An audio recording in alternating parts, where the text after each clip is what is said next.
सोचो तुम एक के पॉप आइडल हो और तुम्हारा के पॉप आइडल वाला काम नहीं चलता। अब तुम एक ब्लॉगर बन चुके हो जहाँ तुम रोज़ जाके एक नई नई चीज़ें करते हो। डे ट्रिप नाम से एक तुम्हारी चैनल चलती है। कहानी की शुरुआत में हमें ये रुन को दिखाया जाता है जो एक के पॉप आइडल होती है, पर अब वो एक सिंपल सी ब्लॉगिंग करती रहती है और वो सब जगह जाती है। तो एक बार उससे गलती हो जाता है तो उसका डायरेक्टर उसको बहुत चिल्लाता है। फिर उनको बताया जाता है कि आज हमारा सबका ये स्पॉन्सरशिप आया हुआ है। तभी एक बंदा आता है, वो कहता है तुम सब यहाँ क्या कर रहे हो। वो कहते हैं शूटिंग। तो वो उससे बात करने लगते हैं। तभी वो बंदा कुछ निकालता है पीने के लिए, तो वो येरुन को दे देता है पीने के लिए। तो वो डायरेक्टर कहता है हाँ हाँ पी लो पी लो। वो जैसे ही पीती है फिर वो ऐड करने की बारी आती है। फिर सीन शिफ्ट होता है, हमें उन सांग कून का एंटरटेनमेंट का दिखाया जाता है जो बता रहा होता है कि हमारे सभी आइडल चले गए हैं, काम की वजह से बस चल रहे हैं यहाँ पे। तभी वो फाइनेंशियल डिपार्टमेंट वाली कह रही होती है कि बस ऐसे ही चल रहा है। तभी हमें दिखाया जाता है ये एरियन की तबीयत एकदम ख़राब हो रही होती है और वो कहती है कि डायरेक्टर, फिर वो कहती है कुछ मत कहो। और वो जैसे ऐड करने चालू करने वाली होती है तो वो नाम ही नहीं ले पाती। डायरेक्टर कहता है ये क्या हो रहा है, मैं परेशान हो रहा हूँ, चलो इसकी डबिंग सिर्फ कर देंगे। और वो कहती है मेरे साथ क्या हो रहा है। फिर वहाँ पे वही बंदा वापस आ रहा होता है। मिस कांग उस आदमी को देखती हैं तो वहाँ पे उसका वो थैली छूटा होता है। वो कह रहे होते सर ये रहा आपकी थैली। वो आदमी कह रहा होता है कि भाग जाओ यहाँ से। फिर हमें पता चलता है कि वहाँ पे ढेर सारी मधुमक्खियाँ आ गई होती है और वो कैमरा सब रिकॉर्ड कर लेता है। हमें हॉस्पिटल का सीन दिखाया जाता है जहाँ पे उनकी हालत एकदम बेकार हो रही होती है। फिर हमें डॉक्टर सोंगू को दिखाया जाता है जो कह रहा होता है इसकी डबिंग। जो एडिटिंग करने वाला बंदा होता है वो पूछ रहा होता है क्या अभी हॉस्पिटल चली गई मिस येरिन। फिर वो वहाँ से बाहर जाता है तो वो कहता है कि इसको। फिर हमें ऑनसू की इंटरटेनमेंट को दिखाया जाता है जहाँ पे हानबू राम सबको दिखा रहा होता है कि मिस कांग कैसे वायरल हो रही हैं।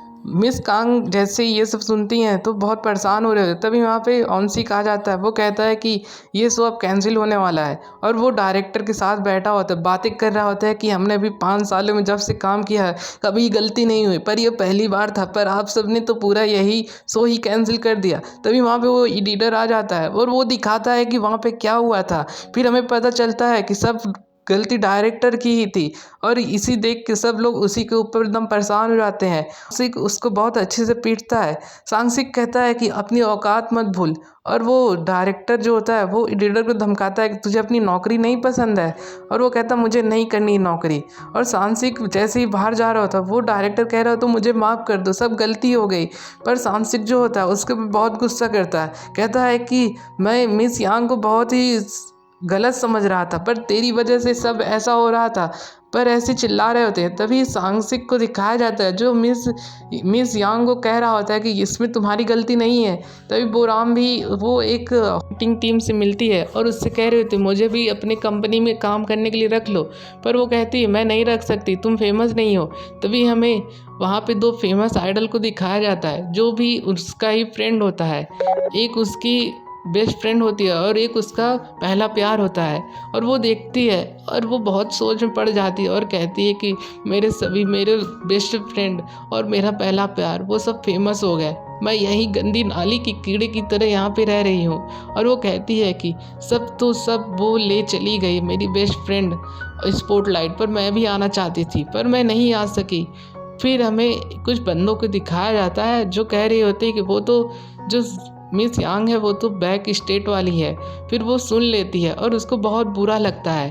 तभी वहाँ पे वो अपने पुराने दिनों को याद कर रही होती, कैसे वो कितना मेहनत कर रही थी ताकि वो एक बहुत बड़ी आइडल बन सके। फिर हमें उन दोनों के बचपन का सीन दिखाया जाता है जो बातें कर रहे होते हैं। तभी हमें ऑनसिक को दिखाया जाता है जिसके पास इंटरनेशनल डिलीवरी आई होती है।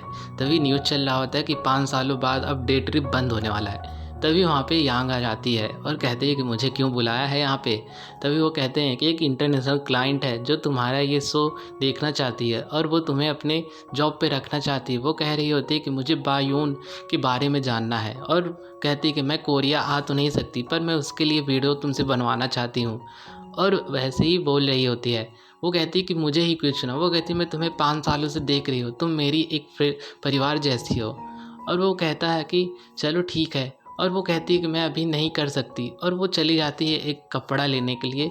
और वहाँ पे कपड़ा लेकर जब आती है अपने फ्रेंड के साथ और उससे बातें कर रही होती है, तभी वो कहती है कि क्या मुझे रिग्रेट करना चाहिए जो मैंने किया है।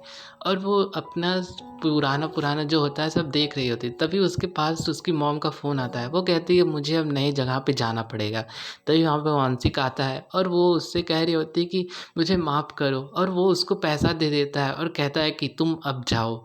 और वो कहती है कि मेरे सारे टीम को बुला दो। वो कहता है कि नहीं, तुम्हें सोलो ट्रिप पे जाना है, और कहती है कि मुझे पहले बताना चाहिए था ना। और वो चली जाती है बियॉन्ड, जहाँ पे वो अब एक नई रिपोर्टर की तरह काम करेगी। और जो एडिटर होता है वो देख रहा होता है, वो कह रहा होता है कि वो क्यों वहाँ पे जा रही है। और वो वहाँ पे पहली बार जब जाती है और वो उसको बहुत मज़ा आ रहा होता है। अब दोस्तों क्या होगा, क्या वो अब एक अच्छी सी ट्रिप बना पाएगी? और उसका फ़ोन भी नहीं लग रहा था क्योंकि वहाँ पे बारिश हो रहा होता है। अगर आपको ये वीडियो पसंद आए तो वीडियो लाइक कर दीजिएगा, चैनल पे नए हो तो सब्सक्राइब कर दीजिएगा। मिलते हैं नेक्स्ट वीडियो में।